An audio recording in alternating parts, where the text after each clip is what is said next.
Hi Manisha. So Namaste. festival season is here. How exactly do you celebrate this festival in an eco-friendly way? Lovely to have you here, Divya. Thank you for coming over.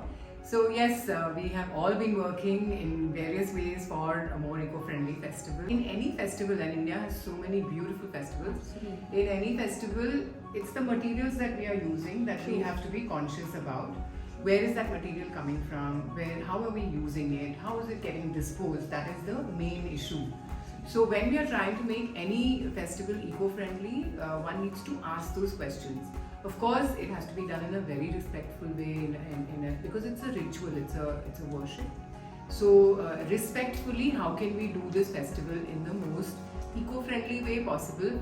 Because we have to be mindful that our belief systems, our faith, our festivals should not be harming any other forms of life at all.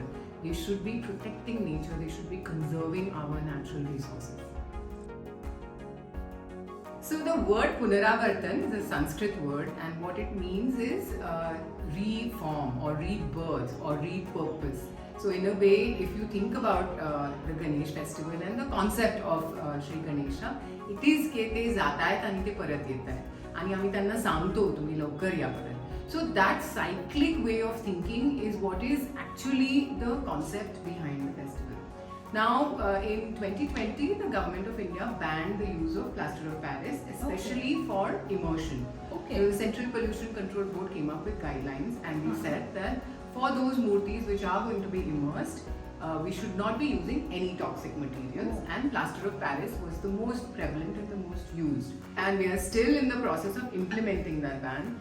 One has to understand that there is a whole industry, a whole small scale industry that is dependent on the Ganesh festivals. There are murtikars who are traditionally doing this. So in place of plaster of Paris, what can we use? Now, before plaster of Paris came in, people were using mitti. So it was shadu mitti, which we are using here, which is the grey colored clay. And in other parts of India, they use other types of soil.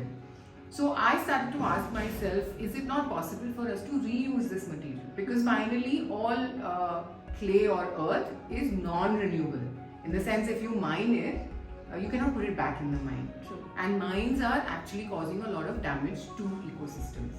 So the question came up, why don't we try to reuse this? And so we started working with the artisans, and they said, yes, this can definitely be done.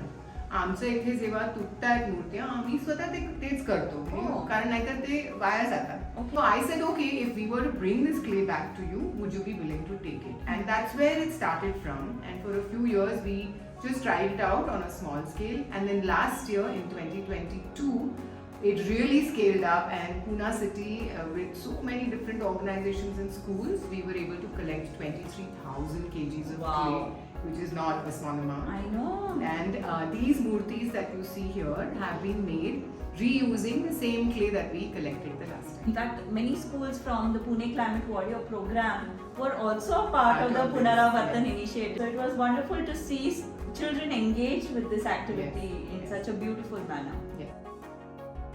What are the different materials which one can adopt? So when one is considering eco-friendly choices, one has to understand that there is a whole spectrum of eco-friendliness, right? And when people are trying to make a shift, you can take baby steps. So you can do what comes easier relatively, and then slowly do the more difficult options also.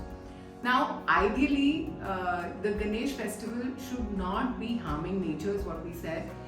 It should also be mindful of other living species like the marine life and the water. So water is the main thing, because the Visarjan and the immersion is such an integral part of the Ganesh puja.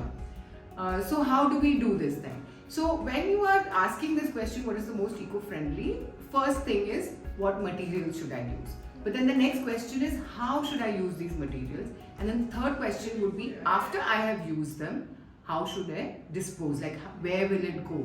And so we should also ask those questions of, मी विसर्जन केल्यानंतर हे कुठे जाते माती, किंवा हे पीओपीचं idol कुठे जातोय, तर ते पण आपल्याला विचारायला पाहिजे. So out of all the materials which are available in the market, which are the best materials to use? Definitely not plaster of Paris, it has been banned. The next solution is natural clay, which is called shadu mati. This is a traditional material that has been used. Now, shadu mati is one step better than plaster of Paris because it disintegrates in water. However, if it is put into a natural water body, it deposits at the bottom of the water body and then creates a sediment there, which is again not good for the ecosystem. So, if you are using clay, then better to do the Visarjan at home. Now, apart from POP and clay, there is also paper mache, and then there is now cow dung. Apart from this, if you choose to use a permanent idol, then you can use wood, you can use stone, you can use metal. So it's not just which material we use it, but also in what way we are using this material.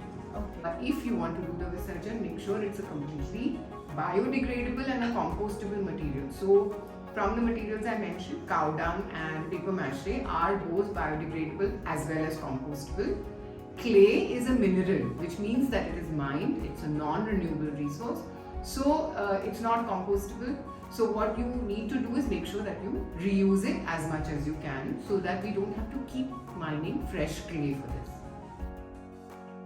What kind of paints should I use? Because I understand even paints have a lot of chemicals in them. Yes, so paints are actually very harmful because they contain heavy metals. So heavy metals are like lead and mercury, cadmium, arsenic, and even a slight drop of this, if you put it into a lake, it's possible that all the fishes in that lake will die. If you're doubtful about what kind of paint it is, just ask yourself the question that if someone put this paint into a glass of water and gave it to me to drink, would I drink it? And if the answer is clearly no, then you should not be using that paint, because you are actually feeding it to the fishes in the water. What we are trying to tell people that these murtis are so beautifully sculpted. If you see how much love and effort goes into making the form of the murti, that itself is so beautiful, and often sometimes when there's such bright colors, you can't even see the form, you can't see the eyes, and you can't really feel the presence of the murti. So we are asking people, go back to the original things. If you want to use some colors, so you can use haldi, you can use spinach, you can use beetroot, multani mitti and geru, and that itself you'll get 5 or 6 natural colors available. If you want to decorate it further, so again I say there's nothing more beautiful than nature. So using flowers, using leaves, we have used threads here, and those threads can be taken out when you do the Visarjan, so they don't go into the water. So look for as much natural material to decorate your murti, because then truly Paryavaran Pura, completely eco-friendly your festival.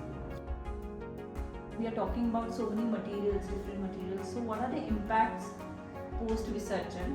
Right, so each of these materials reacts differently with water, and so therefore when we are doing the Visarjan, we need to firstly make sure that you do the Visarjan at home or in an artificial immersion tank that the government provides. So we keep our natural water bodies completely safe. Now, important. Yes, and if you're doing it at home, then you want to have a murti which is water soluble or which disintegrates in water, even if it doesn't dissolve fully.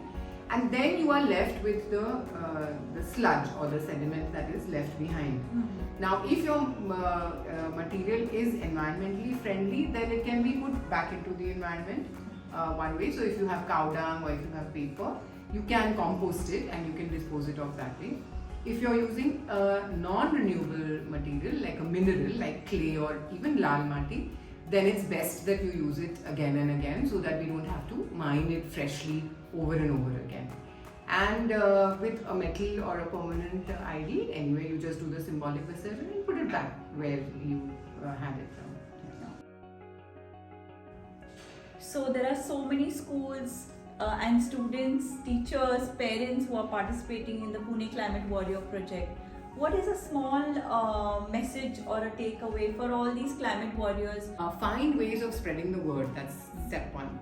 Second is to actually get on the ground and work. So we all, you are young, you have energy. So look for ways you can volunteer. And then thirdly, during the Ganesh Festival, collect the clay, right? Create a collection center, talk to your societies. If you've made posters, put them up, otherwise we can give you the posters. There are so many things that can be done. For older students, we want you to understand the issue and how can we all together protect our environment. Ganpati Bappa! Moria!